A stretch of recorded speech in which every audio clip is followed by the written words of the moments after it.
muchos libros dedicados al asunto que nos reúne o a temas limítrofes con el asunto que nos reúne. Iremos enseñando esos libros y los de los demás contertulios al hilo del programa. Y César Mallorquí, periodista y escritor, que también sabe lo que se pesca en lo relativo a los ovnis, porque ha escrito, entre otras cosas, muchos relatos y novelas de ciencia ficción. Y por último, en los extremos, nos acompañan Iker Jiménez, periodista y escritor, además de presentador del espacio Expedientes X españoles en el programa de Antena 3 Televisión Internacional, La Otra Dimensión, y Javier Castillo, valenciano, es el único valenciano que hoy tenemos entre nosotros, psicólogo transpersonal, doctor en psicología y presidente de la Sociedad Española de Psicología y Psicoterapia para la Integración. Buenas noches a todos, y para empezar os pido una definición breve, clara y rotunda de vuestras respectivas posturas en lo tocante al fenómeno de los ovnis y al estado actual de la cuestión. Javier Sierra. Bueno, para mí el fenómeno ovni es quizá uno de los fenómenos más trascendentes que nos rodean. Tú esbozabas que desde los albores de la historia se detecta la presencia de este tipo de fenómenos, de visiones, de objetos, de cosas extrañas en los cielos. Yo voy un poco más allá. Creo que además de objetos se tratan de vehículos tripulados, es decir, que hay una inteligencia detrás de ellos que nos ha guiado en determinados pasos de la historia. Es decir, que ha habido paleocontactos, contactos con pueblos antiguos que terminaron plasmados en nuestros mitos como figuras o alegatos a dioses, contactos con dioses, esa gente que buscaba el contacto con lo divino. Y en la actualidad es un problema de defensa, es decir, objetos voladores no identificados, inteligentemente tripulados, violan sistemáticamente el espacio aéreo de todas las naciones del mundo y siguen siendo un asunto de interés militar absoluto. Enrique de Vicente. Yo estoy totalmente de acuerdo con Javier, pero desde hace 38 años que siento curiosidad desde que era un chaval por este tema. Hasta ahora lo que me ocurre es que, por un lado, cada vez tengo la impresión de que sé menos sobre el tema. Y bueno, por otro lado, lo que sé es que es un cajón desastre, eso que llamamos la ufología, los ovnis, inmenso, donde se depositan multitud de fenómenos diversos, distintos, algunos de ellos estrechamente relacionados, que no sabemos interpretar. Es como lo que hay fuera de esta mesa, todo lo que hay fuera de esta mesa, y esta mesa es la realidad conocida, tendemos a interpretarlo, mucho de ello, como ovnis, como en el pasado se interpretaba de otra manera. Si no fuera así, no veríamos las coincidencias claras, evidentes, concisas, precisas, que hay entre las escenas relacionadas con ovnis y encuentros con supuestos seres extraterrestres. Coinciden con todas las mitologías, con todos los folclores, de lo más diverso, no importa de qué pueblos. Y podemos decir que es que eran extraterrestres aquellos. Yo pienso que hay que ser mucho más amplio, que lo que llamamos ovnis son muchas cosas, desde muchos de los actuales son naves terrestres desconocidas hasta entidades pertenecientes a otras dimensiones de nuestro universo pluridimensional, creaciones psíquicas, cosas que están en nuestra mente individual y colectiva, y tantas cosas más. Pero lo que me parece fundamental de lo que dice Javier es que es un fenómeno extremadamente trascendente, y como dice Salvador Freixedo, un fenómeno que que ha tenido que ver profundamente con el origen de todas las religiones y con el origen de nuestra civilización, de nuestra cultura judío-católica. Bueno, pues Salvador, ya que te han llamado en causa, tu postura respecto a los ovnis. Pues yo tengo que decir que el día que yo me convencí, que fue allá por la década de los 60, no porque me lo contara nadie, sino porque yo he vivido el fenómeno ovni desde fuera y desde dentro. Hay mil cosas que yo nunca he contado, y Magdalena y yo hemos visto muchas cosas, El día que yo me convencí de que realmente... Magdalena es mi mujer, sí. Que también ha escrito sobre cosas de estas y podía estar aquí con la misma razón que yo. El día que yo me convencí de que realmente no estábamos solos en el universo y que eso que andaba por ahí realmente eran otras inteligencias, a mí se me derrumbó todo. Yo era jesuita, llevaba ya 20 y tantos años de jesuita, se me derrumbó todo, porque a mí no me gusta ser como esos que ven el fenómeno, así que bonito y qué curioso, y al día siguiente ya se olvidaron. No, digo, yo saco consecuencia, digo, si esto es así, todo lo que me han dicho a mí, sobre todo en cuestión religiosa, todo se viene abajo, un terremoto total, y empecé a pensar, a repensar la religión. No solo la religión, sino el puesto del hombre en el cosmos. Somos nadie. Y ahora que el Hubble, el telescopio ese que anda dando vueltas por ahí, nos ha dicho que hay alrededor de 500 millones de galaxias y cada galaxia tiene entre 100.000 y 500.000 millones de estrellas. Que nosotros seamos los únicos, como habríamos caído, porque nos lo había dicho la Biblia y la religión, que seamos los únicos habitantes de este bárbaro cosmos, digo, imposible, pero en matemáticas eso es imposible, se lleva el cálculo de probabilidad en una lotería de miles de millones, ¿verdad? Que nos toque a nosotros es totalmente imposible. Y ese día empecé a cambiar y claro, acabé saliendo de la orden. No me aguantaron. César Mallorquí, literato puro. No sé si eres menos visionario, en el mejor sentido de la palabra visionario, que el resto de los contertulios. Pues creo que sí, veo menos, desde luego. Aún así sí he visto luces en el cielo. Lo que nunca he podido es identificarlas con una cosa concreta. He visto luces, no sé lo que eran. En algunos casos sí, he llegado a saber lo que eran, el famoso rayo en bola, que supongo que luego salvará este tipo de cosas. Yo creo que el fenómeno OVNI evidentemente existe, prueba de ello es que estamos aquí. Creo también que es muy probable que existan civilizaciones, inteligencias extraterrestres. Y por una cuestión de espacio, es decir, si no hubiese más inteligencia que la nuestra en la Tierra, ¿cuánto espacio desperdiciado, ¿no? Sería como tener una casa de 1 millón de kilómetros cuadrados para una sola persona. Ahora, no obstante, el hecho de que esas presuntas inteligencias extraterrestres hayan visitado la Tierra, pues soy sumamente escéptico. Iker Jiménez, un enigma más sin resolver. Un enigma tremendo sin resolver, Fernando. La verdad es que me gustaría ser muy pragmático. Yo solo soy un humilde reportero de sucesos, un periodista. No sé qué detrás del fenómeno OVNI, pero sé que es algo que interesa al ser humano. Un pequeño detalle. Hace unos días tan solo yo recibía una serie de expedientes de la Guardia Civil Española de Salamanca, donde se informaba de una serie de sucesos que podrían parecer ciencia ficción y que tuvieron lugar en Ciudad Rodrigo, prácticamente en la línea de España con Portugal. Allí testigos militares con nombres y apellidos, la Guardia Civil, la Policía Judicial, investigaban no solo la visión de luces en el cielo, sino el aterrizaje de estas supuestas luces y las marcas en el terreno, más de 80 marcas. Testigos de alta credibilidad, no visionarios ni personas que podemos llamar estrambóticas, personas tan escépticas, entre comillas, como cualquiera de nosotros o de tus muchos televidentes. El fenómeno existe, no sé qué es, y creo que merece toda nuestra atención como misterio que está ahí y que nos demuestra en definitiva que no lo conocemos todo. Señor psicólogo transpersonal, ¿qué tiene usted que decir? Javier. Yo creo que por lo menos hay una cosa que nos une, y es que todos reconocemos que el fenómeno OVNI es un fenómeno real. Lo que ocurre es que en mi caso esa realidad estaría relacionada con la realidad psíquica. Yo no sé si existe como fenómeno material objetivable, esa nave de la que hablaba Javier, de la que hablabas tú, que hablaba Salvador Freixedo, que transporta a unos alienígenas, unos señores que vienen de otras galaxias y que vienen aquí, no se sabe muy bien con qué intenciones, pero vamos, eso sería una parte del problema, que desde luego mi punto de vista sería muy escéptico frente a él. Como además ha dicho Enrique, podrían haber otras visiones incluso dentro de lo que sería análisis físico del tema.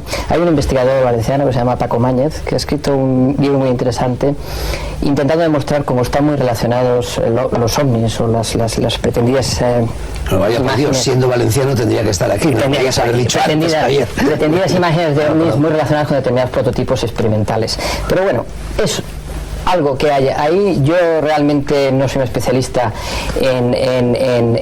vamos, no he recogido una serie de datos que, por desgracia, las experiencias que he podido tener yo han sido bastante negativas. Siempre que me iba a un pretendido lugar donde se iban a ver ovnis, ha sido 2 o 3 veces en mi vida, no ha sido más, hace algunos años, siempre había alguien que lo veía y siempre había alguien que no lo veía. Pero a mí me parece un fenómeno trascendente, también estoy de acuerdo con Javier, aunque justamente por lo contrario de lo que ha dicho él. En cuanto que no se trataría tanto de que haya unos señores que han venido desde fuera y han estructurado una serie de mitos, sino que el mito está estructurando un fenómeno. Y yo creo que tendremos tiempo en el debate para hablar de lo que implica simbólicamente el círculo o lo circular y todas las implicaciones que tienen a nivel psíquico, y de un mecanismo me parece que es fundamental para conocer el problema, que es el mecanismo de la proyección psíquica.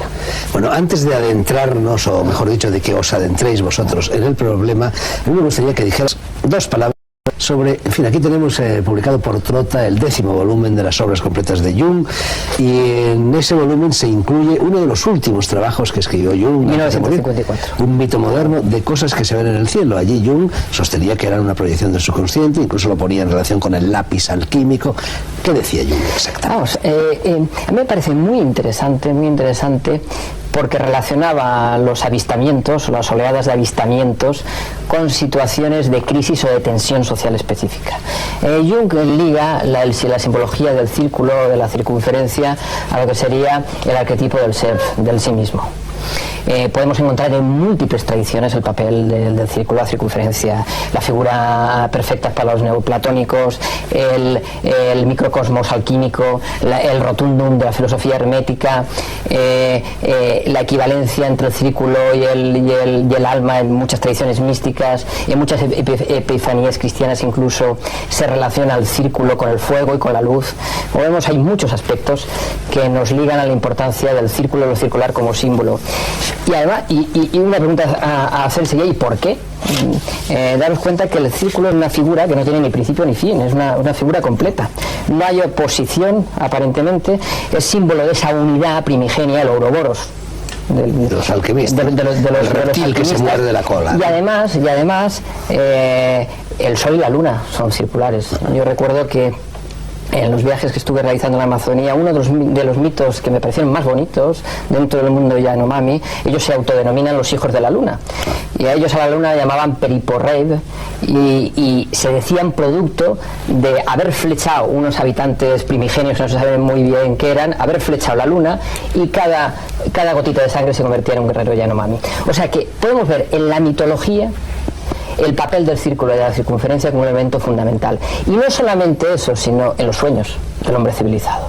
Aparece en situaciones de caos, y es ahí de alguna manera la hipótesis que mantiene Jung en ese artículo, donde justamente el círculo, la circunferencia, es un símbolo que pone orden. Emerge en el inconsciente del sujeto básicamente en situaciones de crisis o de descomposición. ¿Por qué no pensar que también surge esto a nivel social? ¿Y qué tendrías que decir? Porque estoy seguro de que tendrías mucho que contar de la segunda forma más usual en los ovnis, que es la forma fálica, sí, o de uso. Sí. Pero yo he ido directamente al grano. Hay una cosa que Jung también admite en ese libro sobre cosas que se ven en el cielo, y es la existencia de estímulos externos. Es decir, él no piensa que todo se crea dentro de la mente del perceptor, sino que hay un estímulo externo que es el que desencadena todo el proceso. Perdón, no en ese libro pero hay dos artículos posteriores al libro. Pero cuidado que podéis... Dice muy claro en dos artículos. Pero cuidado porque podéis estar malinterpretando lo que está planteando. En el sentido que cuando se habla de estímulo, no se habla de un ovni. Cuando se habla de estímulo, se habla de algo que se ve en el cielo. Bueno, que no se identifica. Pero en un artículo posterior, Javier, él es muy concreto, te lo digo, a lo mejor no lo conoces, te lo puedo enviar. Él dice, más allá de todo eso, y además de todo eso, y parece que él se enfrenta, reconoce claramente que se enfrenta a una paradoja, sin embargo, dejan huellas, dejan evidencias físicas. Yo no tengo referencia. Los círculos yo no tengo referencia, pero lo que sí que argumenta Jung tajantemente es que ante determinado estímulo, pero es lo mismo que les pasa a lo mismo que dicen los otólogos, ante una conducta de un animal, que un estímulo determinado produce una conducta compleja que no es instintiva. Hay un estímulo que desencadena la presencia de un arquetipo. Pero Jung lo que hace, por ejemplo, Salvador Freixedo dice que hay miles de fotografías. Aunque los tripulantes de esos objetos son invisibles a los ojos, pueden hacerse visibles no al radar, al sonar submarino, etcétera. Si hay miles de fotografías, eso se vendría mal con lo que dice Jung. Dios bendiga a Jung, pero Jung ya se quedó atrás. Hoy día, yo veo acá casos míos, yo he leído miles de casos de estos. Qué suerte, porque yo no he podido vivir ninguno. Pero hay que ir a donde están. Porque mira, por ejemplo, cuando me lleves, yo tengo que ver el programa y les cuento si alguno de ustedes ha visto una vez un hermano. Yo, Javier, por haberme metido uno, por favor. Hay que ir a un sitio donde haya riñones. Sí. Pero mira, una finca en el estado de Veracruz, el dueño de la finca me empieza a contar, mire, aquí vino un ovni que estaba encima, yo estaba en el caballo, si no me salgo rápido, porque boom, cayó encima, me mata. Empezó a hacer como que quería salir, empezó a tumbar árboles que tenían este grueso, los cortaba así, a sarcén, allí estaban todos tumbados, yo los vi. Mire, esa valla que hay ahí, que tenía más de 100 metros, me la arrancó porque no podía levantar. Por fin cogió vuelo, cogió la casa del peón, y la casa del peón estaba virada todavía así. Me contaba él eso a mí. Un ovni como eso, o por ejemplo en Saladares, que pasa, va dejando, partiendo un pueblo por el medio, va dejando una calle enorme, llega al puente, tumba el puente, funde todo lo que era metal y por ahí. Ahí qué va a decir Jung ahí, son hechos concretísimos y reales. Veo, disculpa con todo el respeto que me mereces, yo los hechos que tú me dices no los veo por ningún lado. Hace 17 años, cuando yo empezaba a trabajar, estuve viendo a un chaval joven que se me presentó como una persona aducida, con una coherencia increíble, donde me relataba hechos asombrosos como los que tú estás contando. Había estructurado un sistema filosófico, además inteligente. El joven, sí, lo que está hablando también es un testimonio. Ya, pero por ejemplo... Es un testimonio. Por ejemplo, este es un documento que publicó hace poco, se publicó hace poco en Francia, auspiciado por el Instituto de los Estudios de la Defensa, integrado por generales de la OTAN, sobre el asunto de los ovnis. Lo he traído por la imagen de la portada, es decir, la imagen de la portada es una fotografía obtenida en 1971 por un avión militar que iba haciendo fotos automáticas para hacer mapas de la laguna de Cote, es una zona rica de Costa Rica. Y al revelar una de esas fotos, apareció este disco saliendo de una laguna. Esto no es un arquetipo. Mira, a mí, es decir, es algo que queda en un cliché fotográfico. Aparte, muy brevemente, aparte, como dice Enrique, o sí, podríamos entrar en el tema de la sincronicidad, que es un tema mucho más complejo, pero de todas formas, sin ni siquiera entrar en ese tema, yo lo que me sorprendo con todo este tipo de literatura es que continuamente, esto no es literatura, me encuentro aparentes documentos que demuestran algo, y que en la medida que rastres algo, y con todo el respeto que me mereces, Javier, nos conocemos desde hace tiempo, y no es que ponga en duda que tú traigas algo falseado, pero que pongo en duda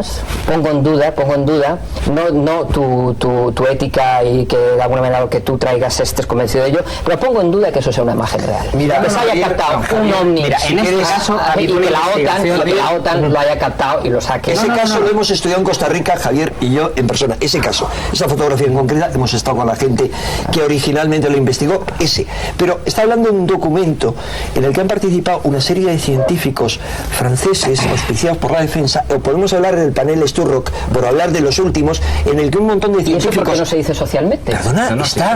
Sí.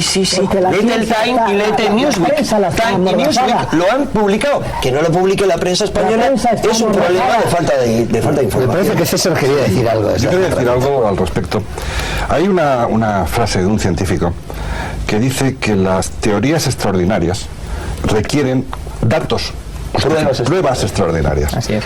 Él ponía un ejemplo que para mí es clarísimo. Si yo tengo una casa en La Coruña, me llama un vecino de La Coruña y me dice: oye, en el jardín de tu casa hay una cabra. Bueno, pues yo me lo puedo crear, existen las cabras, tengo un jardín, la cabra puede estar en el jardín. Y me puede bastar con lo que me dice ese vecino mío para creerme que hay una cabra en el jardín. Pero si ese vecino me llama y me dice: oye, mira, es que he visto que hay un unicornio en tu jardín, entonces ya la palabra del vecino no me basta. Necesito más pruebas, necesito ver si es un cuerno ficticio, el de su unicornio, es decir, necesito una prueba más grande. Sinceramente, aun suponiendo que esa fotografía sea auténtica, no tengo ningún motivo para dudarlo, creo que eso no justifica nada. Yo no sé lo que es eso. Lo que significa es que hay un objeto. Yo sé que eso es un objeto. Un objeto, por supuesto. Se sabe qué características tenía, qué tamaño tenía. Da igual, pero no sé lo que es. No, claro, por eso se llama ovni. Perdona, eso se llama ovni. Yo tampoco. Claro, es que vamos, es decir, el fenómeno ovni existe. Es decir, ¿hay objetos en el cielo que no podemos identificar? Seguro. Todos los aviones que están, probablemente Estados Unidos está ensayando, y que pues, ellos son los primeros en pretender que no se sepa. Y estoy seguro que Estados Unidos emplea el fenómeno ovni para ocultar las pruebas de sus prototipos. Todo eso es cierto. eso no me demuestra nada, es decir, no tengo ninguna evidencia, ninguna prueba indemostrable de que eso. Puede ser cualquier cosa, lo que habla del rayo en bola, simplemente es una cuestión.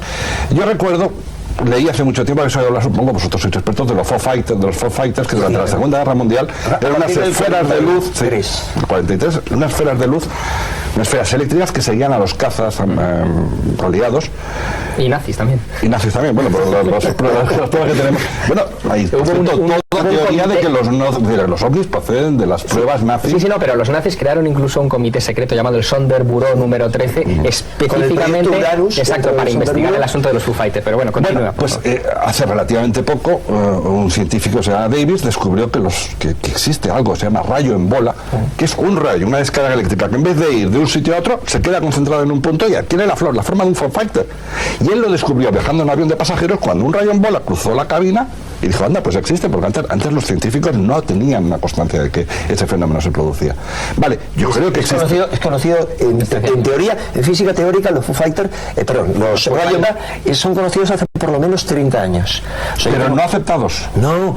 O sea, la física teórica, una demostración física no lo que tú dices está muy claro que se ha demostrado físicamente ahora. Exacto. Ahora, eso, perfecto, eso nos hace ver, como la existencia de la física del plasma, que hay toda una serie de fenómenos que desconocemos. Perfecto. Pero no es una explicación para todo, pero yo, sin embargo, quiero decirte que tú has puesto el dedo en la llaga en 2 puntos. A mí, algo que me parece fascinante del fenómeno ovni, en el cual yo creo de forma ferviente, porque como Salvador lo he vivido, si yo no hubiera estado en algunos casos, un par de casos que a lo mejor luego podemos hablar, tan increíbles, tan evidentes, con tantas pruebas, con tantos testigos, no estaría firmemente convencido de que algunos ovnis son naves extraterrestres.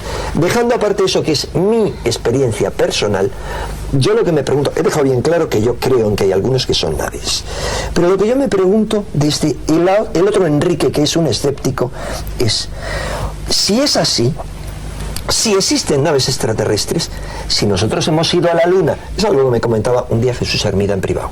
Me decía, yo creo en los ovnis, pero la pregunta que me hago es, si hemos ido a la Luna y hemos ido a Marte, allí hemos dejado cositas que cuando haya alguien las encontrará.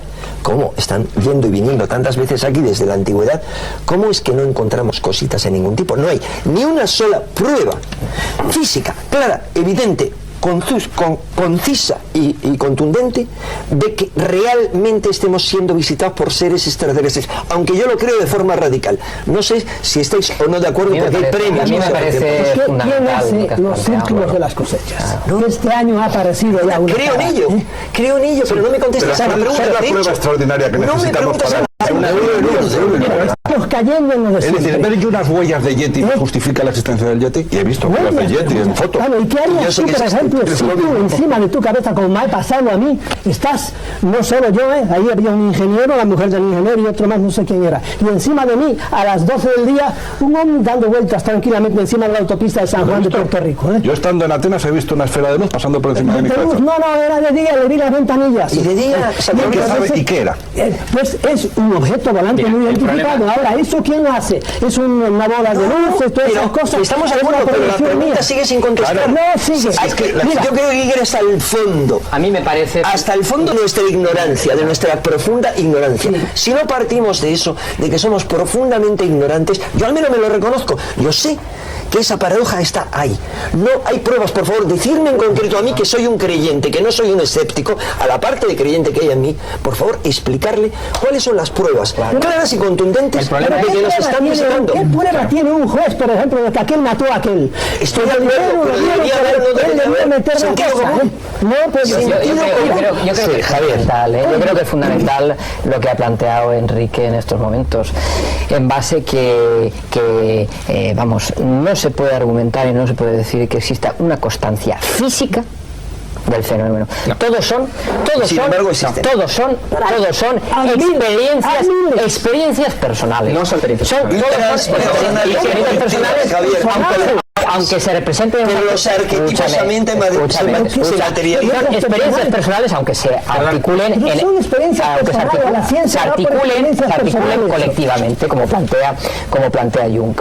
Y yo creo que además la gente que realmente trabajáis el tema de forma seria, como creo que los que estáis aquí, desde mi humilde posición, caéis en una trampa al querer presentar pruebas como evidentes, como palpables, como tangibles, como esa foto y muchas otras que funcionan por ahí, en base a querer certificar algo que realmente no está certificado. Desde ningún tipo de punto de vista. Y entonces eso da pie a que realmente el fenómeno no se observe como a tal, como un fenómeno que, como os comentaba, con una realidad psíquica, pero yo lo excluyo, e incluso yo no sería creyente en el caso de en contraposición a Enrique de Vicente, pero estaría abierto a que me demostraran, a ir a ver. Yo creo que la ciencia debe estar abierta absolutamente a todo, no tiene por qué estar cerrada. ¿Qué pruebas tiene un juez para saber que esto es natural? Estamos hablando de...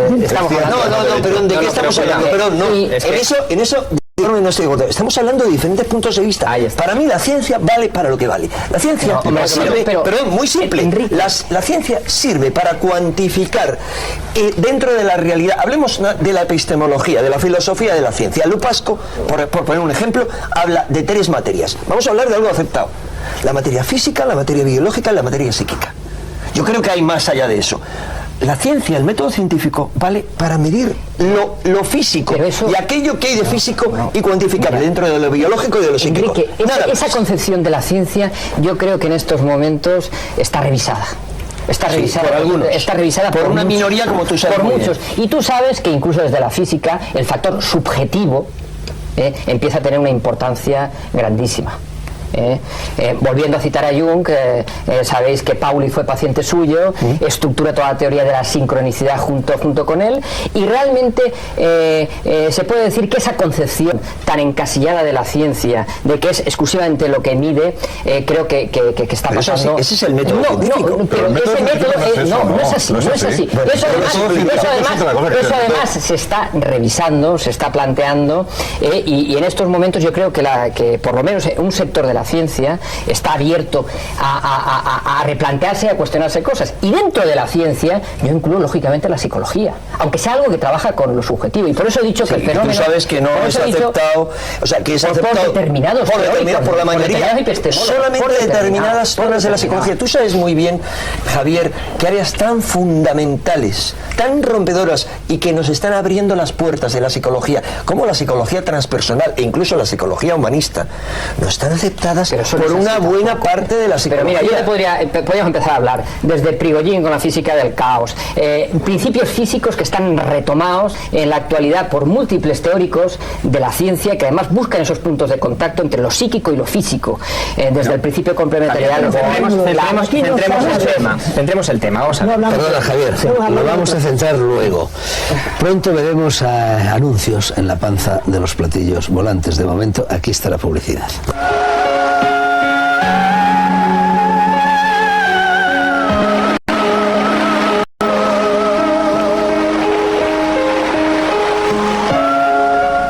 Seguimos volando a bordo de la fantasía, de la esperanza, de la incertidumbre, de los platillos volantes y de los estados modificados de conciencia, en compañía de 6 psiconautas galácticos cuyos nombres no voy a recordar, son demasiados. Enseguida te voy a pasar la palabra a ti, Kerr, que eres el que menos la ha utilizado en la primera parte del programa, pero antes me gustaría aportar, Javier, lo digo mirando a ti, un pequeño testimonio personal a propósito de esta polémica de si existe algo palpable o no dentro o fuera del fenómeno de los ovnis. Yo creo, o me parece que he visto, a lo mejor era fantasías, en 5 ocasiones ovnis. Lo que a mí me inquieta, 2 por cierto fueron en Alicante, dentro de la Comunidad Valenciana, otros 2 en Soria y otra vez en el Valle de la Alcudia, en el Valle del Guadalquivir, allí donde llegaban los mesteños, ¿no? Los pastores trashumantes. Bueno, en las 5 ocasiones, lo que a mí verdaderamente me inquietó fue que todas ellas fueron acompañadas a posteriori de esta visión por un estado modificado de conciencia claramente perceptible. Y por otra parte, en una de las 5 ocasiones, al día siguiente en Alicante, me levanté, compré la prensa y venían titulares en la prensa que decían miles de llamadas telefónicas de toda la costa diciendo que han visto ovnis. Yo creo que además, y perdona, aunque luego retomemos el tema, creo que has dado en un punto crucial. Un punto crucial, y es justamente la relación entre el avistamiento y el estado ordinario de conciencia. Algo muy similar, apariciones marianas, Ángeles, NDE... Estamos de acuerdo ahora. Ni a nada de esto se le detecta por el radar, ni se hace... crea que, por o sea, favor. hay causa-efecto. Claro. Hay una sincronicidad. Yo te diría... Sí, es causa o efecto. ¿Ves el ovni y eso genera un estado modificado de conciencia o tienes un estado modificado de conciencia? Yo creo que en determinadas circunstancias el sujeto puede proyectar algo que lleva dentro, que tiene mucha fuerza, como es el arquetipo del self, como tenemos, y ocurre, y se proyecta, se materializa, aparentemente se materializa.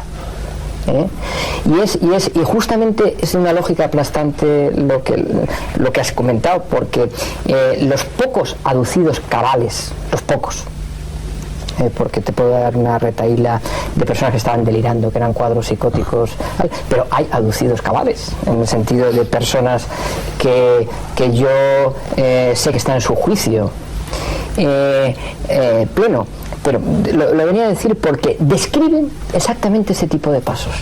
Pero hace muy poco estuve hablando con una vieja amiga que me comentó que había estado hablando una hora con la viejecita a la cual quería mucho, que estaba cuidando, que había fallecido hacía 2 meses, pues se la había encontrado en su casa y había estado hablando una hora con ella. Y yo te puedo asegurar que es una persona totalmente cabal. Pero la descripción del estado era otra vez lo mismo, pero un estado no ordinario, un estado donde de alguna forma se produce una especie de neblina, dificultades para recordar si no se escribe inmediatamente, una serie de puntos que se repiten. Pero ¿y los miles de llamadas telefónicas? Claro, pero Javier, es que eso se puede configurar. Eso se puede configurar. A ver, ¿por qué? Que lo explique, perdón. ¿Por qué? No, que se pregunte, estamos hablando de una semana. Porque de alguna manera se produce como un fenómeno colectivo, el arquetipo es colectivo. Y cuando se costeliza, se manifiesta colectivamente. Si me permites, Fernando, quería aportar otro pequeño giro. Estaba escuchándoos muy atentamente y yo vuelvo a reincidir en mi posición, ¿no? La del humilde reportero que observa y quiere que sus lectores, en este caso televidentes, tengan pruebas o sepan que hay. Hay un problema de información tremendo, es decir, tú comentabas que ¿dónde sale esto? ¿Qué ocurre? ¿Por qué no se informa de estas cosas? Yo, por ejemplo, llevo unos 12 años persiguiendo algunos casos en España, no nos vamos lejos, ocurridos en España, y sobre todo como periodista que soy me interesa que haya militares, médicos, personas que de cara a la opinión pública representan rigor. No hace falta irse muy lejos. En el Ministerio del Aire tenemos 2.250 folios aproximadamente redactados por los militares españoles sobre casos de ovnis, algunos de ellos inexplicados y algunos de ellos lejos de la mitología, lejos de las visiones arquetípicas, como puede ser 22 de junio año 76, la corbeta Atrevida, y decenas de testigos en Canarias observan no un objeto, no una luz, un objeto gigantesco con 2 seres de 3 metros que yo no sé qué son, no aporto aquí la palabra extraterrestre, lo dicen los 200 folios del caso del Ejército del Aire. Ese caso que lo investiga en persona. El caso Galdar, es decir, identificado como ovni, así como muchos otros. No hablamos de documentos incluso hechos por periodistas o llamadas de teléfono, hablamos de expedientes militares con coroneles, con testigos de alta graduación que están en un archivo que lógicamente no se hace muy público, que lógicamente la gente que incluso de estos programas no tiene acceso. Pero eso es real, son pruebas reales. Ha habido 2 casos que no son los que me hayan convencido plenamente, que he investigado lo más a fondo que he podido, sino que además me han permitido ver ese componente transpersonal e ininteligible, y uno es ese. O sea, en concreto, ese día de junio de 1976, yo he ido hablando con multitud de testigos, pero lo básico es que se ve cómo asciende una pequeña esfera del mar, y esto está relatado en un informe militar, y desde la corbeta Atrevida hay infinidad de gente que lo ven. Eso genera con nombres, una semiesfera, documentos, genera una semiesfera gigante, enorme. Es muy importante tener este detalle en cuenta, que lo vio infinidad de gente, extrañísima, blanquecina. Eso gira, empieza a volar por todas las islas y lo ven cientos de miles de personas, se obtienen carretes fotográficos, entre otras muchas cosas, penetra en el mar, sale por el mar. Hay unos pescadores con los que yo he hablado, creo que he sido el único que he hablado porque habían enviado una carta al CEI. Estos pescadores sufren quemaduras, están durante una semana hospitalizados y tratan de demandar a alguien, a los americanos o a las fuerzas aéreas españolas, porque están convencidos de que les han quemado. Ese objeto se posa en Galdar. En Galdar es observado por no menos de 20 personas según está en el informe militar, pero lo más fascinante, con los testigos que yo he hablado, y ahí es donde está la clave, es que va un médico, el doctor Padrón, que lleva en un taxi está con el hijo de una señora a la que va a visitar, se encuentran paralizados. La experiencia de lo que ven les cambia a los tres la vida y los tres tienen que entrar en tratamiento psiquiátrico. Estamos hablando dentro de tratamiento psiquiátrico. Esos seres, lo que ven es realmente fascinante. Es una esfera, transparente y luminosa, en la cual hay dos seres de más de 2 metros de altura dentro, que les parece que emanan algo espiritual. Y lo más fascinante es que después, cuando suben arriba, ven que esa esfera empieza a salir un gas por arriba y empieza a crecer. Es decir, no es un objeto físico, se convierte en una esfera inmensa. Un mínimo apunte para poner el hecho de las evidencias y quizás debatir sobre esto. Yo lo he contado en uno de mis libros, uno de esos casos de los que jamás se hablará, pues por ejemplo, más que en este programa de televisión o en algunos medios muy concretos, y que la información pública no sabe. Por no saber no quiere decir que no exista. Me gustaría terminar luego el caso paranormal. Porque es muy parecido, Enrique, muy breve para ponerlo en antecedentes, para que sepamos qué tipo de cosas ocurren y no muy lejos. Valladolid, año 77, un niño, era una de estas leyendas urbanas, al final la leyenda urbana tiene 30 años, por fortuna vive, con 10 testigos, un estadio de Tordesillas, en plena capital, en plena provincia de Valladolid, observa un objeto que, vuelvo a repetir, no sé lo que es, pero podría ser un prototipo, no lo sé, algo muy extraño que a mí me dibuja, con forma cónica, que está posado en un descampado, son 10 testigos, y al aproximarse recibe una especie de descarga, algo que hace que ese muchacho...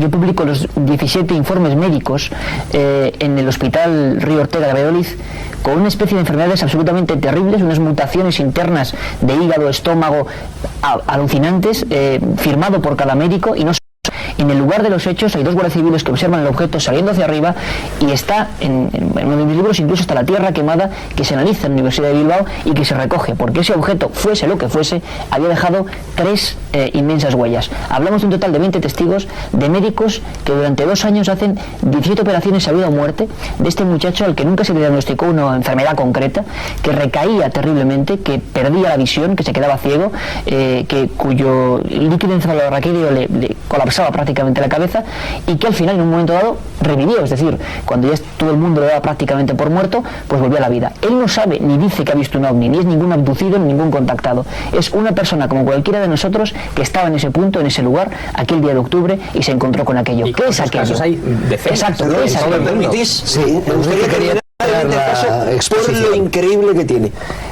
Ese objeto, que empieza a hincharse, aumenta como quizá 10 veces el tamaño original, porque está en el informe militar, lo recordaréis. O sea, ¿cómo es posible que algo haga primero eso y luego se eleve y cambia de forma? Se convierte en un objeto fusoidal. Esto está en el informe militar, no está en otro sitio. Aparte que he hablado con los testigos. Por supuesto, el terreno queda calcinado, etcétera, etcétera. Pero lo más importante es lo que les ocurre a los tres, y en concreto al doctor Padrón. Él me lo contó tras mucho esfuerzo al cabo del tiempo, y gracias a que yo conocía una serie de cosas que él se quedó asombrado, me contó toda la historia. Él, a partir de ese momento, le cambia la vida. Empiezan a aparecerle facultades psíquicas que no ha tenido antes. Es capaz de ver los pacientes que entran, todas las enfermedades que tienen, sin preguntarles. Bueno, esto coincide con los que han tenido encuentros en el umbral de la muerte, ¿no? Totalmente, y podemos hablar luego de la correlación. Pero me permito terminar de contar lo último. Desarrolla eso y empieza a quedarse sin pacientes, porque le llaman el marciano. Es un tío anómalo, y me confiesa que en un momento siente una llamada telepática, porque está en comunicación. Deja a los pacientes, coge el coche y se va a un sitio. Esto es realmente importante. Se va a un sitio, a un acantilado donde hay un montón de gente viendo un espectáculo como el que había originado eso, que es una semiesfera inmensa, luminosa, y lo que él ignora es que en esa fecha que yo logro detectar en qué fecha fue, yo había investigado ese caso en el cual participaron 17 tripulaciones de aviones de numerosos países, y en una de ellas iba el capitán general de Canarias, Carlos Doll del Espejo.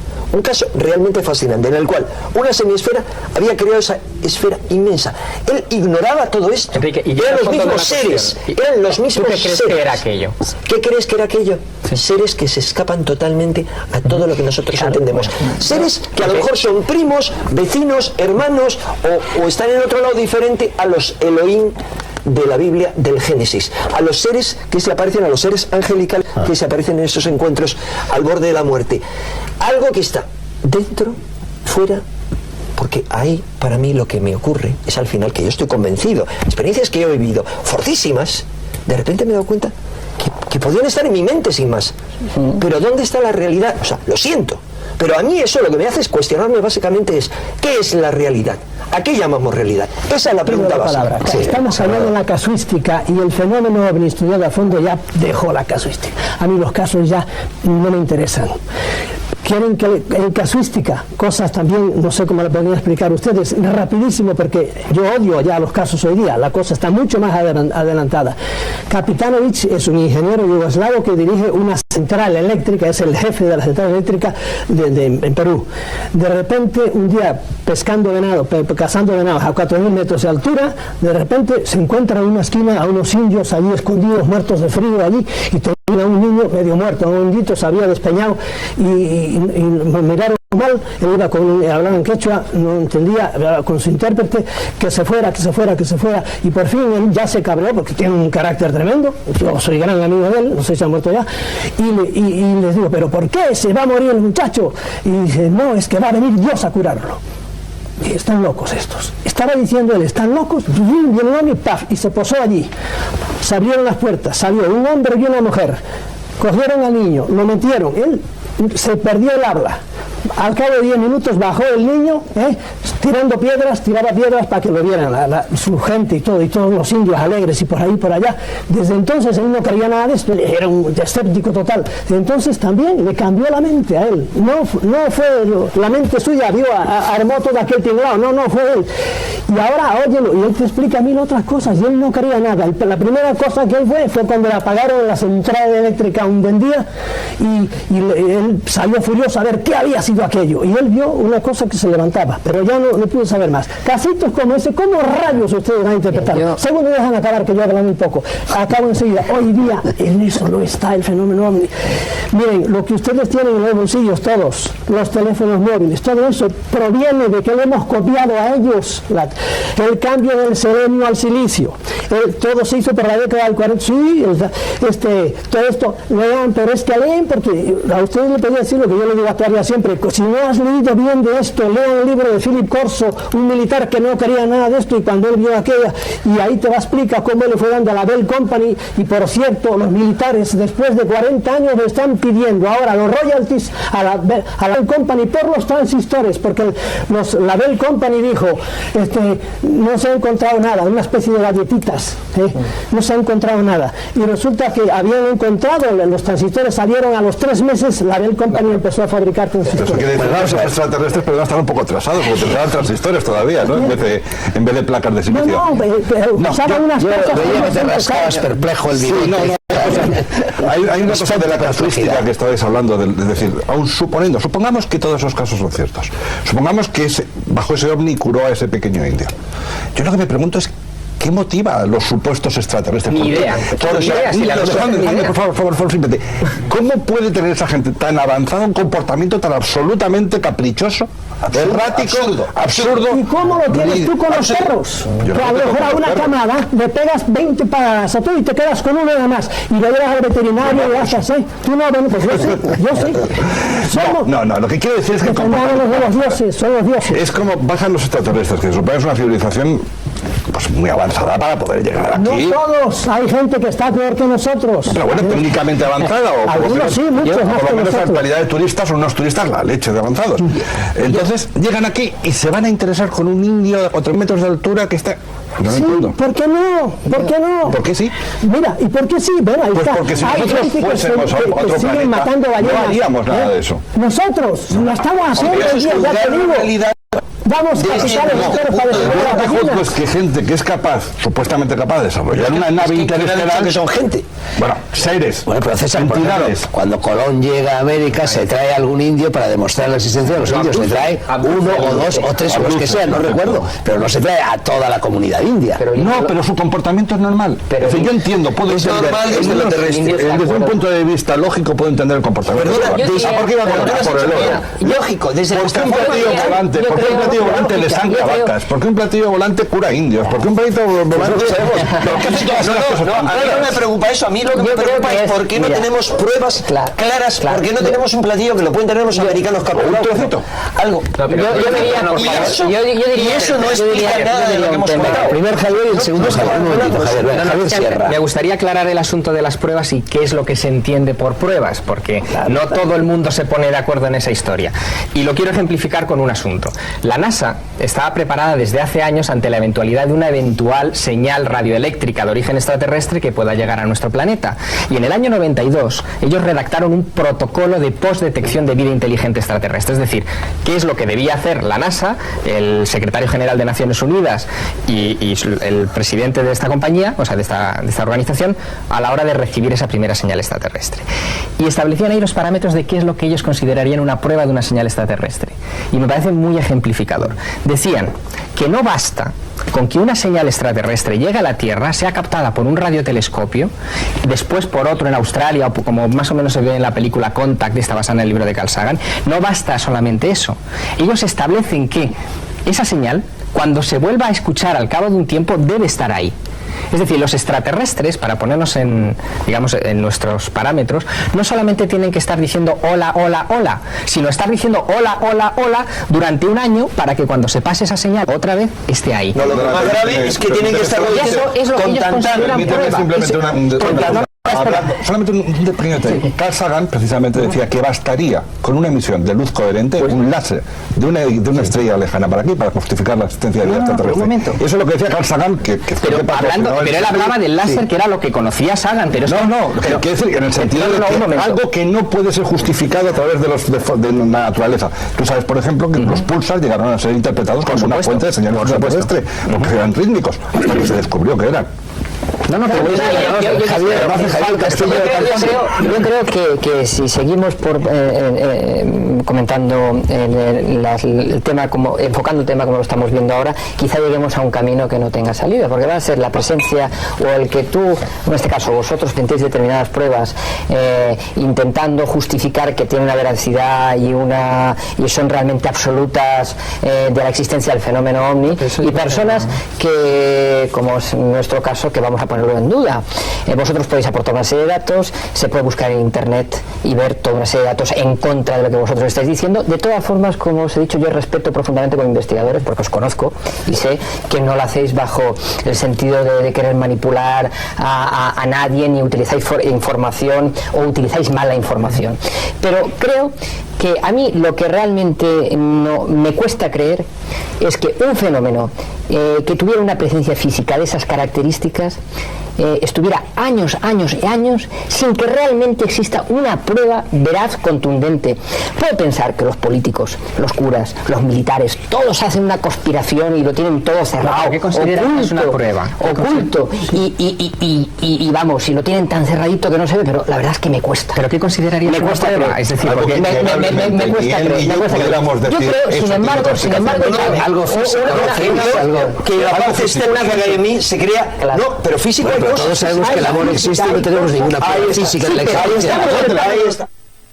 Que el fenómeno, la raíz fundamental del fenómeno sirve a algo, y es intentar poner orden en una situación de caos. En el sentido que por eso se relaciona tanto el fenómeno ovni como otros muchos fenómenos con las denominadas crisis de emergencia espiritual. Situaciones donde determinadas personas buscan dar un sentido a la vida. Todo lo que comentabas antes, Fernando, de esa situación no ordinaria de conciencia, todo conectar con un mundo interno. Y lo que yo llamaba sincronía. Efectivamente. Y lo que es muy importante, la simbología. La simbología eso también es indemostrable en el sentido de que la civilización, la civilización siempre ha estado en crisis. Podríamos relacionar los hechos del año 76, con la transición política española. No, hombre, es un círculo, pero escúchame, es que desde ese punto de vista cualquier cosa, estás cayendo, con todo el respeto del mundo, estás cayendo en una ingenuidad total y absoluta. En el sentido que no puedes literalizar, no puedes literalizar. Cada cosa que estamos diciendo se puede rebatir y discutir hasta la saciedad. Mira, yo hombre, pero que digas que la realidad subjetiva no se puede demostrar cuando estás hablando de psique, es algo palpable, subjetivo, que podemos utilizar mapas discutible para yo creo tanto y me interesan tanto los arquetipos, me interesan lo mismo los arquetipos que los hombres. No se trata de creo en unos y en otros, y sin embargo te digo, son más yo no quiero saber, son más creerles? ¿Por qué sentir, tenemos que pensar creer y en algo? vivirlos. No tengo por qué creerlo. Bueno, yo creo que Enrique no utiliza creer en el sentido de fe, sino de opinar, yo lo utilizo pensar, haber de llegado a la opinar, conclusión de Por qué, eso ¿no? pregunto, sí, tú me has cogido porque yo te he dicho en algún momento que soy creyente como gnóstico y me has dicho, oye, que eso es una contradicción. En base a mi experiencia, yo saco al final una conclusión y saco una forma de ver el mundo. Mi punto de vista es ese, es a lo que yo me refería. Pero no veo necesidad de discutirlo, sé que nunca me voy a poner de acuerdo con otras personas. Vamos a ver, Salvador, aquí nos estamos planteando, entre otras cosas, la última que nos hemos planteado es para qué sirven, a quiénes sirven, etcétera. Tú, si no estoy equivocado, por una parte dices, cosa que a mí me parece muy lógica, que persiguen propósitos muy diferentes, que no persiguen un solo propósito. También dices que nos usan a los seres humanos sin que nos demos cuenta, del mismo modo que nosotros usamos a los animales, sin que ellos se den cuenta, y que utilizan la energía de nuestro cerebro en particular y de nuestro psiquismo en general, emociones, miedos, dolores, alegrías para oscuros fines energéticos cuya significación no se nos alcanza. De eso es de lo que deberíamos hablar. Pues ya admitido el hecho. Por ejemplo, yo hoy día, hace años que lo estoy diciendo, antiguamente los santuarios, la gente estaba esperando que apareciera el Dios y se aparecía el Dios. Ay, de eso podríamos hablar mucho. Pero hoy día ya no hay santuarios. ¿Saben lo que hace el Bernabéu? Porque esto emite, lo psíquico es físico, emite ondas y esa gente chupa las ondas. ¿Por qué lo hacemos? Porque lo han dicho ellos. No, a lo mejor no me lo creo mucho, pero vampiros. Sí, señor, son vampiros, así es. Ojo, unos, otros son buenos. Nosotros hacemos, ellos hacen con nosotros igual que nosotros con los animales, exactamente igual. A unos los amamos y a otros los destruimos. ¿Por qué? En el libro ese voy diciendo, ¿a qué vienen? Vienen a lo suyo, a lo que les interesa a ellos. ¿Qué es? A eso no lo sabemos, porque no somos capaces de saberlo, pero vamos sabiendo muchas cosas. Hace poco hubo en Acapulco una reunión para conmemorar otra reunión que hubo hace 20 años donde estuvieron todas las vacas sagradas allí. Y los que quedábamos vivos todavía... Las vacas sagradas de los ufólogos, ¿no? Sí, los que quedábamos vivos todavía... Yo caí en la cuenta y se lo dije en Acapulco. Dije, hay gente que no ha avanzado nada. Y los que vienen ahora nuevos, porque todavía siguen trayendo casos. Hoy día no es traer casos, los casos son infinitos. Yo en la granja humana pongo 11 casos, pero descacharrantes. Algunos, por ejemplo, un ovni en Honduras se tira encima eso es también científico, se tira encima con muchos testigos de la central eléctrica y deja sin electricidad a toda Honduras y a parte de Nicaragua, sí. Y eso con testigos y por ahí. Ahora, el ovni ese fue la mente de alguno el que se lo hizo, imposible. Hay pruebas hay de sobra y de sobra. Lo que tenemos que hacer hoy día es ver eso, qué es lo que quieren hasta donde podamos saber. Para mí uno de los puntos claves es, primero, el porqué del silencio tan ferozmente guardado por las autoridades, sobre todo norteamericanas. Han matado gente como ustedes no tienen idea. Pero si hablas tú o hablo yo, no hace nada. Pero como por ejemplo el presidente de la American Computer Company dijera, ojo, lo que yo le decía antes, esto viene de los extraterrestres. Lo ha dicho. Lo ha dicho, lo que pasa es que es una compañía sin mayor importancia. Se resbaló en la bañera, se murió de alguna manera. Yo tengo una lista de 11 tipos importantes, muchos coroneles del ejército que han todos muerto de la manera más rara. Lo de las Torres Gemelas podría no haber sido Ben Laden, sino que Ben Laden... ¿Por qué no es Ben Laden que está detrás de Ben Laden? OVNI durante las Torres Gemelas, ¿sabéis? Hay un vídeo. No, yo al principio me lo tomé. No, pero el vídeo, pero hay fotografías. Ahora, ¿qué era eso? ¿Quieren verla? ¿Un avión o qué? El vídeo, ¿habéis visto el vídeo que el examen que se ha hecho? En el UFO italiano. Pero también hay que pensar que la cantidad de falacias, de paranoia en el tema OVNI, yo incluso diría que hay un 97% por lo menos de casos que luego cuando uno los analiza de verdad se caen por su propio peso, pero hay otros que no. Tú preguntabas ¿a quién le interesa el fenómeno OVNI? Yo quería aportar otro elemento con el que yo me he encontrado y que es evidente. Es, por ejemplo, en España, quiero hablar siempre de lo más cercano, el interés del Ejército del Aire, ¿no?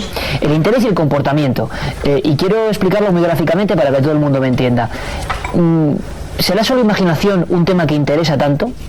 del que hay tantos expedientes y del que hay tanto silencio, y mucha gente pensará, bueno, un conspiranoico. No, casos muy concretos, es decir, en el año 68 es cuando el Ejército del Aire Español considera materia reservada el grado más alto de confidencialidad por el fenómeno OVNI. ¿Por qué lo hace? Porque sobre todo en Castilla y en Madrid, supuestos ovnis triangulares se vieron y fueron portada de todos los periódicos. A partir de ahí el Ejército empieza a recopilar información y a analizar esa información. Nosotros hemos publicado parte de esos casos y expedientes que 25 años después han salido. Te encuentras con sorpresas fascinantes, no de que sean extraterrestres, porque no lo sé, pero sí de que es algo suficientemente más grave que meras imaginaciones. Y os pongo un mínimo ejemplo. Hay un caso que a mí me fascina porque he estado allí, investigado, hablado con los testigos, y los testigos, al ver lo que el Ejército decía, no se lo podían creer. En Burgos, imaginaos la escena, 5 soldados, 1 de enero del año 75, van a la Academia de Militares de Burgos y se encuentran con 5 inmensos objetos muy bajos que están abrasando el terreno. Se hace un informe extensísimo que ha salido desclasificado. En ese informe, que lo publico en uno de los libros, los militares concluyen que como no había nada extraño en el terreno, podía haber sido un reflejo de la luna, cualquier cosa. A uno le extraña 5 objetos con forma de taza invertida, 5 soldados profesionales abrasando el terreno, la luna. Es extraño. Curiosamente, lo que nunca se emitió son las fotografías de esos soldados. Supuestamente, según el Ejército, no hubo nada. Se fue al día siguiente y no había nada. Yo publico las fotografías de 300 metros cuadrados con el comandante Llorente, con los militares, con los soldados que fueron obligados a callar. Lo que nadie sabía es que un día antes, en las Bardenas Reales, uno de los polígonos de tiro más vigilados de España, más de 16 testigos con los que yo he hablado con nombres y apellidos observaron eso y hubo alerta roja. Informes, manifestaciones. ¿Sabes cuál es la conclusión? El halo de la luna. Ya, y que hay una cosa curiosa, ¿no? Petición de palabra por parte de Javier Sierra, petición de palabra por parte de Enrique de Vicente, pero antes, avistamiento de publicidad.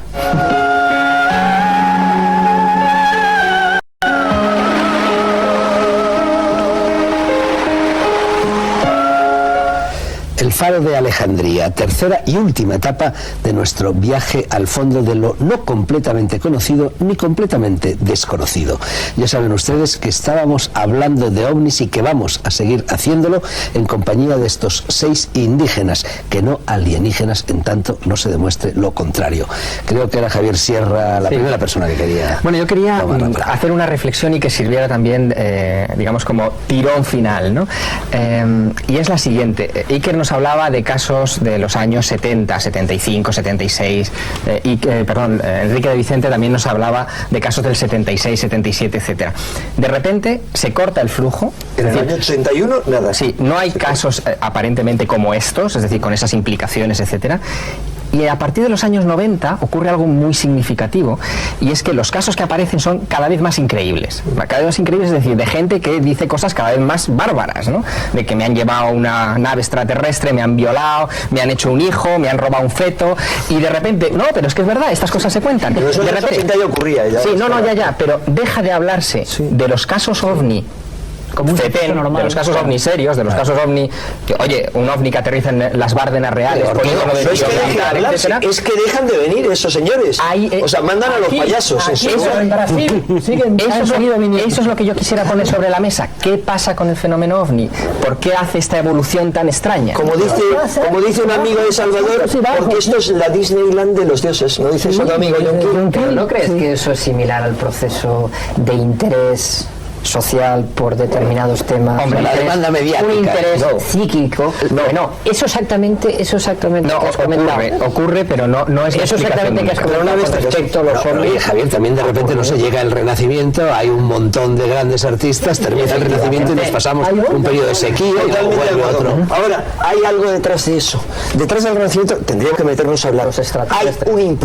Hay un impulso del círculo interno de la humanidad que influye en determinado momento, sería otro tema distinto, pero no tan distinto, que influye y siembra. Y hay un montón de personajes, si vemos el mundo de la literatura, que pertenecen a una determinada orden esotérica. Y eso lo anoto. En cuanto a que a mí me gustaría aportar algo más, dar otra visión de lo mismo que ha dicho Salvador desde el punto de vista del esoterismo. ¿Qué es lo que podemos sacar del esoterismo para ver los ovnis? Muchísimas cosas. De entrada, por ejemplo, Gurdjieff, por hablar de un esoterista, de un maestro moderno, contemporáneo, él habla de que el universo, una forma de ordenar la realidad, el rayo de la creación, es que hay diferentes niveles, y digamos, cada nivel, el nivel superior, de alguna manera se alimenta del nivel inferior. Es decir, por encima del nivel humano, él describe lo que llama el nivel angélico, por llamarlo de alguna manera, y se alimenta del nivel inferior. Nosotros del nivel inferior. ¿De qué manera? ¿De qué se alimentarían? De alguna manera de la energía psíquica. Claro, que tú decías, pero eso es algo nuevo. Eso es algo que Gurdjieff lo dice, no, es algo que se ha dicho desde la más remota antigüedad, y lo han dicho, entre otros muchos, los muy amados para Fernando y para mí, gnósticos, hablaban de que esta era la creación, no de Dios Todopoderoso, de nuestro Padre, amante, ¿Qué es la energía? Del demiurgo. A mí me gustaría que me dijeras qué es la energía. Si no estoy hablando, no te estoy hablando. Sí, perdona, yo te digo Aquello de lo que hace Gala Salvador, yo te respondo. Son muchas cosas, son diferentes clases de energías, y una de ellas es la que tu buen amigo Wilhelm Reich, porque tú eres un reichiano. No. Bueno, ¿lo has sido sí o no? No, he sido reichiano la energía orgónica. La Reich habla de una energía orgónica, que era medible, que se podía ver, que estaba en todo. Pero muchas cosas. Para otras cosas también, César. Pero sabes, pero perdona, vayamos a eso. Vayamos a eso, y es una experiencia durante un orgasmo, durante una sesión sexual fuerte, sí o no.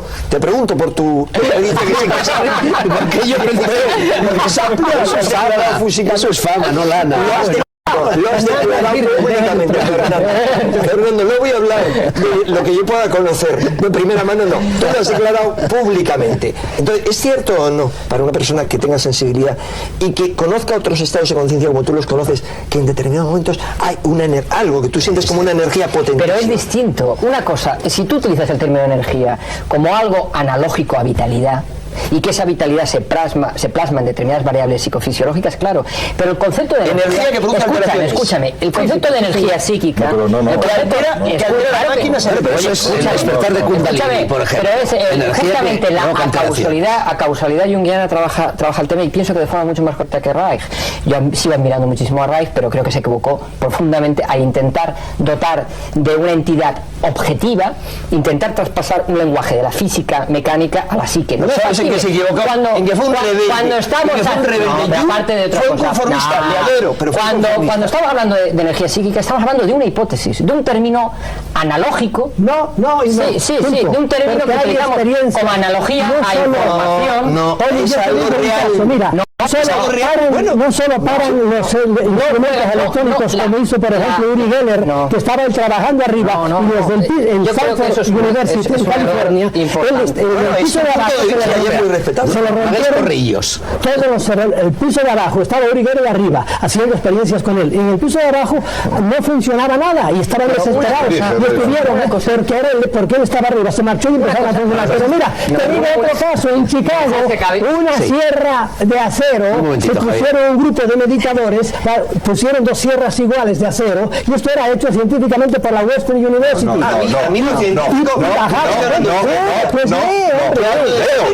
Pero yo te puedo elegir dos libros donde puedes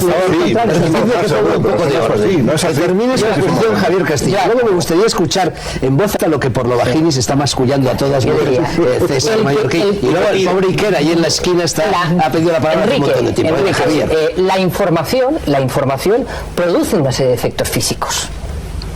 Pero caemos en un error al intentar dar una base material a algo que no la tiene. Eso es lo que tú piensas. Algo que no tienes, no. Por eso no se rige por la ley de la causalidad. Por eso toda la gente que quiere hacer experimentos a nivel de decir, yo es que con mi mente muevo ese vaso, lo intenta desde el punto de vista racional y científico, sí. Sin embargo, no es el único. No es la única visión. Ni es la predominante. Yo te diría, por ejemplo, la física cuántica juega con teoremas que parecen alucinantes. Cuando el teorema de Bell, dos partículas gemelas que están en contacto se separan, una al otro lado del universo, se cierran, un cambio en una partícula se produce en la otra, según el teorema de Bell, que teóricamente tiene una confirmación en Claustre en el 77. Eso demuestra, porque ahí no se podría viajar a la velocidad mayor de la luz, porque si no, de alguna manera se contradiciría el segundo principio, se contradiciría el principio de la relatividad restringida de Einstein. Pero eso indica que puede haber una fenomenología que no se mueve por la ley de la causa y efecto energético y que sí que tiene una serie de variables concretas y físicas. Pero no caigamos en la trampa. ¿Que no sean los principios herméticos o no? El principio hermético. Pero eso no se trata de que el hermetismo es una simbología muy rica que me da una serie de datos. Yo sí. Y los considero mucho más importantes, aceptando todos los que tú has dicho, que esos. Y desde ese punto de vista, digamos, desde el punto de vista de la magia, del chamanismo, que han imperado durante infinito más tiempo que la razón de la historia de la humanidad, hay otra visión que no me parece única, sino complementaria. Desde ese punto de vista, se ha sabido siempre, la base última del esoterismo, que hay esa energía, la energía que, por ejemplo, durante el sexo, entre otras muchas cosas, se produce, es fundamental. Es una de las claves. Es un problema terminológico que lleva al error a utilizarlo como lo estás utilizando. César, no seas tan hermético. Es que digo muchas cosas aquí y son palabras comodín que se emplean habitualmente y al cabo del tiempo no significan nada. Energía, estado de conciencia, todo ese tipo de cosas. ¿Qué es? Vamos por partes. Yo el estado de conciencia te lo podía decir. No, sí, yo sé que es el estado de conciencia, pero estoy de acuerdo contigo en que el estado de conciencia tiene una repercusión interior.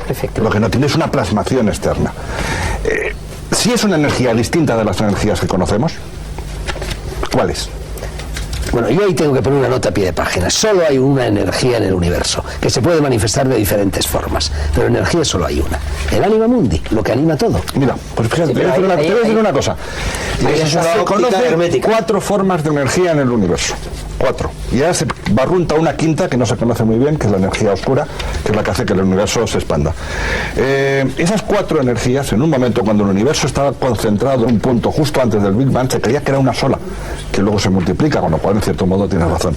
Pero todos estamos funcionando en el nivel de metáforas, en el nivel de imágenes, que no pueden tener...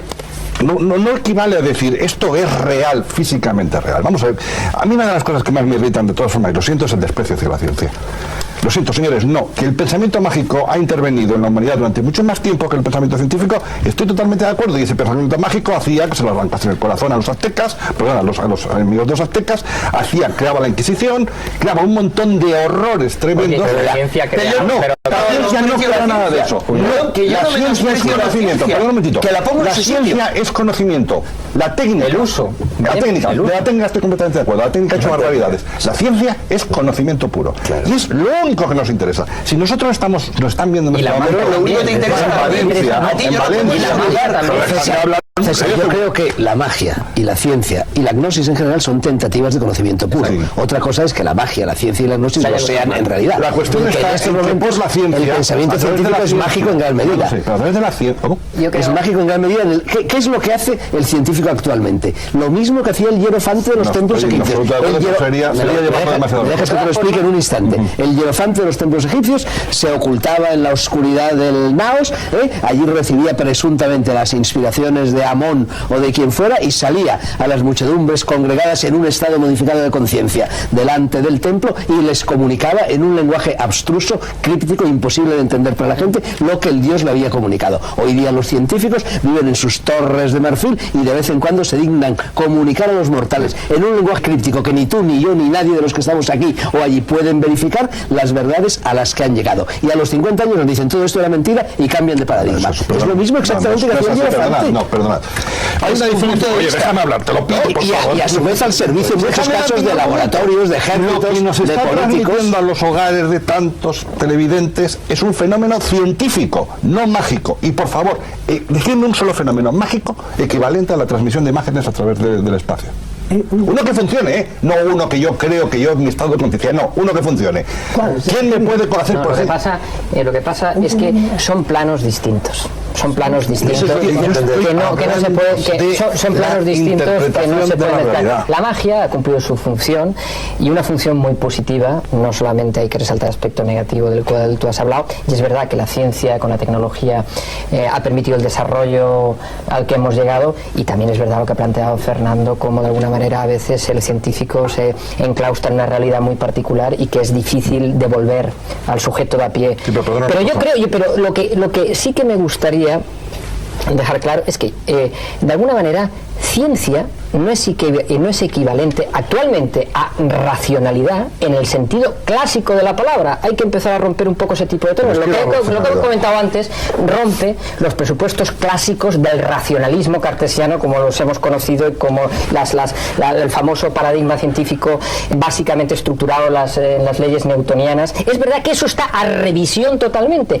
y hay que jugar con otro tipo de paradigmas, pero también es verdad, yo creo que hay que citar a un autor que creo que en la actualidad es importantísimo, que Ken Wilber es uno de los grandes teóricos de la conciencia, donde hace una diferenciación clara entre el fenómeno pre-racional, el fenómeno racional y el fenómeno transracional. Muchas veces confundimos lo que realmente puede ser transracional con lo que es pre-racional. Totalmente de acuerdo. Vamos a quedarnos sin decirle a los televidentes qué es lo que están haciendo los ovnis hoy. Díselo tú, Salvador, por favor. Es tan vastísimo lo que está haciendo. Mire, ya que hablan tanto de ciencia, ustedes saben que Fred Hoyle, nada más le dio las 4 últimas porque el texto es todo esto. Muchas de sus teorías estaban profundamente rechazadas por los... Como las de otros muchos científicos. Un momentito. Hoyle definía el universo de creación constante. Hoy sabemos positivamente que es un universo constante. Sí, tenemos la radiación de fondo que nos habla del Big Bang. Hombre, a Harp se le ha callado totalmente. Es un escándalo tremendo. Háblame de la radiación de fondo. Hay un Big Bang. Hay un Big Bang. Si hay un principio, hay un se le impide a un científico que discute eso, se le impide entrar en los observatorios astronómicos. Y no se le deja publicar nada en ningún sitio. Bueno, y aquí tampoco te dejan decir lo que querías decir de no puedes negar que le habrán tirado teorías abajo, pero era un genio, eso es indudable en las cosas, y él se permitió decirle a Einstein... ¿En el sentido de Einstein, por ejemplo? ¿Quién? Un genio como este. Sí, para mí era como Einstein, pero ¿entiendes? no comparable. Mira lo que dice, al final nada más. Estos alienígenas están en todas partes, están en el espacio, en el mar, en la tierra. Han estado aquí desde siempre, muy probablemente han controlado la evolución del Homo sapiens. Todo lo que el hombre ha hecho y ha llegado a hacer se debe a una especie de juego de estas fuerzas alienígenas. Nosotros somos juguetes de los dioses. Y ahora también lo dice al principio aquí, hace muchos años ya, como 30 años yo escribí, somos peones en un ajedrez de gigantes. Pero cuidado. No lo dudes. Sí, pero Hoyle hacía esto desde la teoría suya de la panspermia. Él pensaba que la vida estaba por doquier, que se había sembrado en la Tierra accidental o racionalmente, voluntariamente por parte de alguna civilización. Él no se pronunció.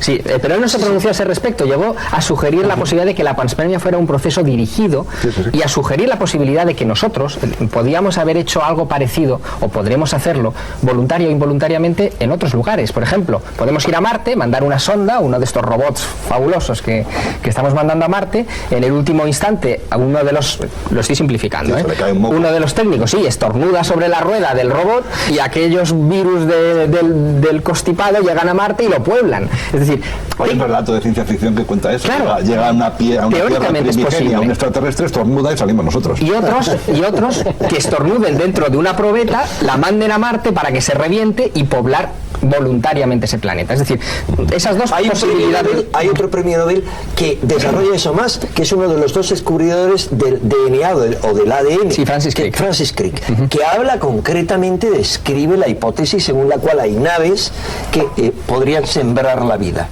Pero yo iría más allá. Ser animales inteligentes. Mire, yo que no estoy premio Nobel, les cuento lo que pasa cerca de mi casa. Baja una bola tremenda, un campesino rudísimo estaba allí, ve aquello, se acerca, ve que salen de esa nave unos tipos con unos monos grandísimos, unos muy grandes y otros muy pequeños, y empiezan a caminar por un prado. Él le da tal miedo que va corriendo, se mete en su casa debajo, eso no quiere ver más. Nosotros vamos a los pocos días y empezamos a hacer las huellas, porque eso es prueba también, las huellas que habían dejado de ellos, y allí las tiene el amigo Raquejo, las tiene así de grandes, tremendas, con unos ponchos así.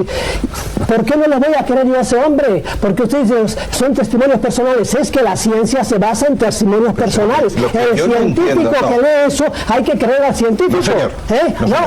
La clave de la ciencia es que lo que un científico puede demostrar, otro científico independientemente puede demostrarlo. Nadie cree a nadie. Precisamente el método científico no crees en nada de lo que te dices, porque cambian de paradigma cada... Es que no cambian de paradigma, es que eso no es cierto. La teoría de la relatividad es tan cierta como la teoría de Newton. Es exactamente igual de cierta. Si hay un cambio de paradigma, vamos, según... Hombre, hay un cambio. Dejadme un momentito, solo un segundo. Uno de los epistemólogos más prestigiosos lo describe claramente. Solo un segundo.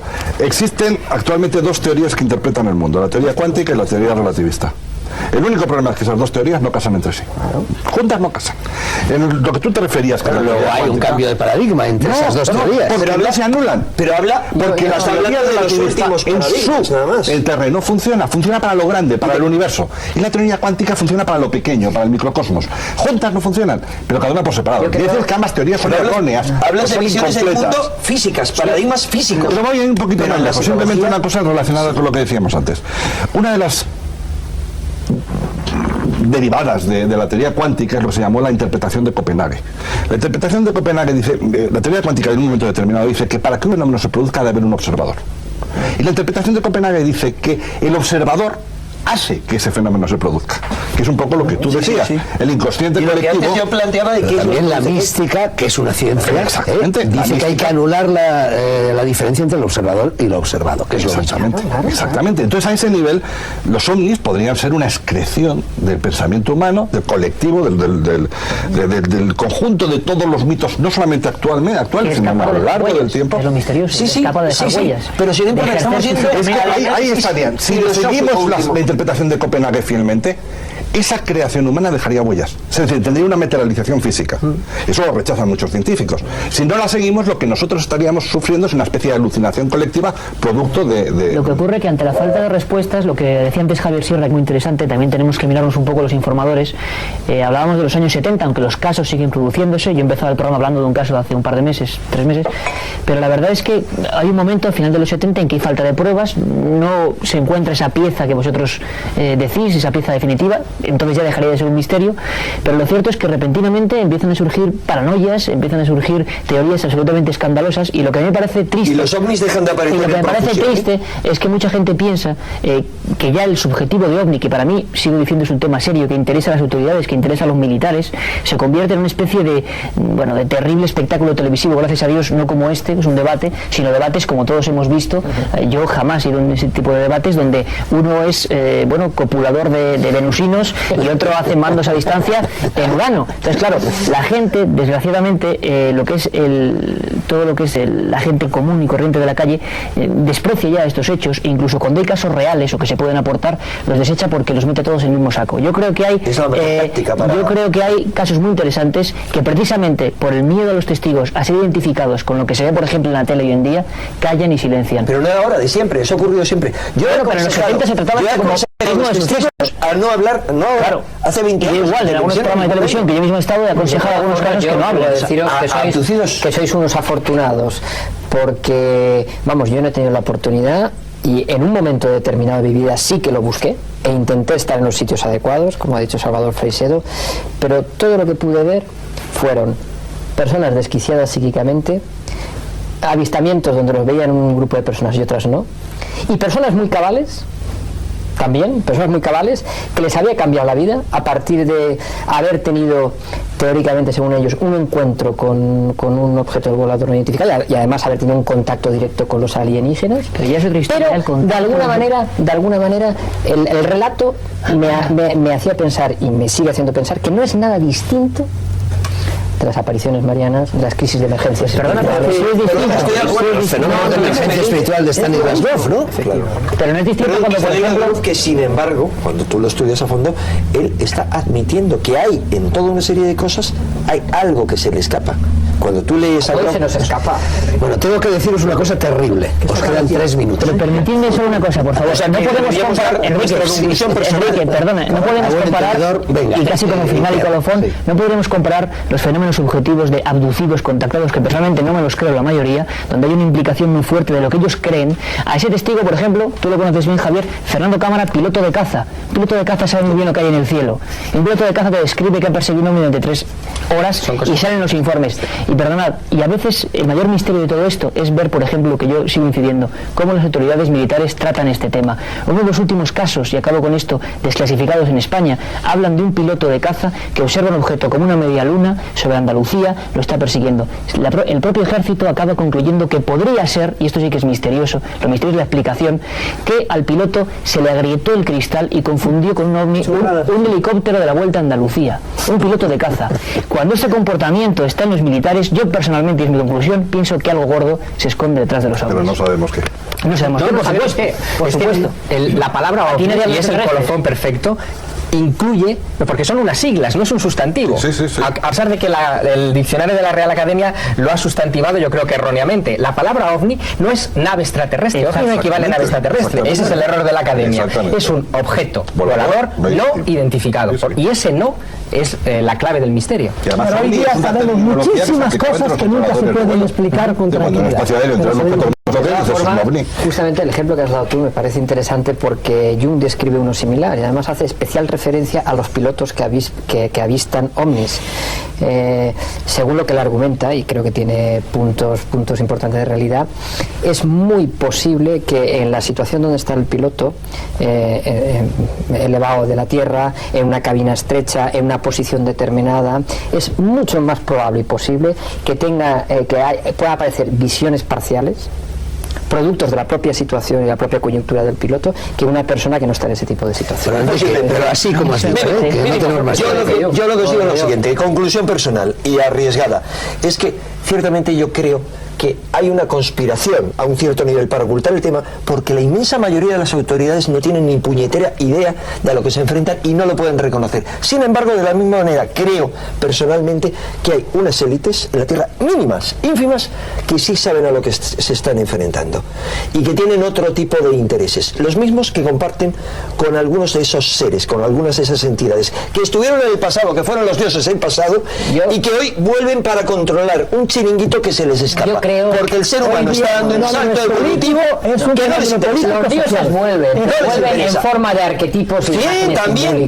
No les interesa el salto evolutivo que está dando el ser humano. Es curioso que en este momento, que es el momento de mayor evolución a todos los niveles de la humanidad, empiecen a llegar por doquier. Es sumamente curioso. Que ya a un nivel psíquico también, pero también a un nivel transpsíquico. No sé del Kali Yuga. No tengo ninguna duda. Lo marca los Vedas, el fin del Kali Yuga en torno al 2013. Decía don Miguel de Cervantes Saavedra en La Gitanilla: todas estas líneas son señales de que la mano muchas veces se cerró. Fin de la conversación. Gracias sean dadas a Javier Sierra, Enrique de Vicente, Salvador Freixedo, César Mallorquí, Iker Jiménez y Javier Castillo por todo lo que nos han dicho y lo que no nos han dicho. Asómense ustedes ahora a la ventana y si ven algo raro en el firmamento, buen viaje. Nos lo cuentan al volver. La pantalla del Faro de Alejandría está a su disposición. Les espero aquí la próxima semana. Pásenlo bien y vuelen, con o sin plataformas espaciales. Buenas noches. Gracias a todos, señores.